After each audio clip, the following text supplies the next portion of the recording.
A suspect in a mass shooting in Anaconda on the run now for nearly 5 days. And now more resources are on the way to help law enforcement locate 45-year-old Michael Brown. During a press conference today, Governor Gianforte announced he signed an executive order providing emergency funding for local law enforcement. He adds officials are working nonstop to find Brown. Attorney General Austin Knudsen says the release of resources will boost search efforts.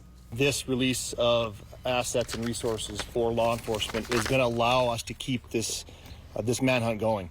This is very labor intensive. It's very resource intensive. These tactical teams and the manpower out here, knowing the state of Montana has stepped up and is going to offset some of those costs is a huge continuance for us. Knudsen also says the U.S. Marshal Service increased the reward for any information leading to Michael Brown's arrest. There's a $10,000 reward currently for any information that's going to lead to the apprehension of Michael Paul Brown. We want to get this guy rounded up. This is our top focus in the entire state of Montana, is making sure this community is safe and getting this fugitive brought in one way or the other. And again, officials saying the search effort remains the top priority in the state, with around 38 local, state, and federal agencies working around the clock to locate Brown. Right now, search efforts are focused on the area around Anaconda and off of Stumptown Road. And while Brown is still at large, officials say he was last spotted on Friday and believe they're searching in the right area. We've spotted him. But he disappears into the foliage and you can hear it. But that's the difficult part, is you can't get in there and follow him because it's just dog hair.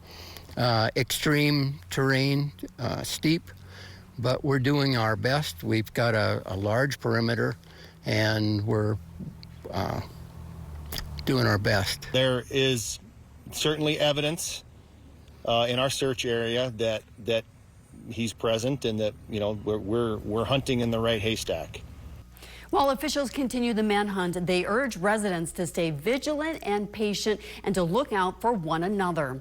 The names of the victims in the shooting were released earlier this week, and all 4 of them are from Anaconda. They are identified as 59-year-old Daniel Edwin Bailey, 64-year-old Nancy Loretta Kelly, 70-year-old David Allen Leach, and 74-year-old Tony Wayne Palm. One resident tells us it's scary to think about the danger for locals.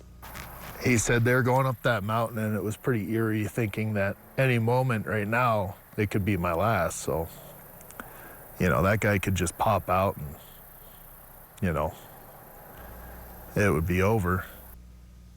Officials are asking residents to keep an eye out for Brown. He's described as 5'10", 170 pounds with blue eyes and brown hair. He fled the scene driving a stolen 2007 white Ford F-150 pickup with Montana plates and clothing and camping gear believed to be in the trunk. Officials located that truck on Friday.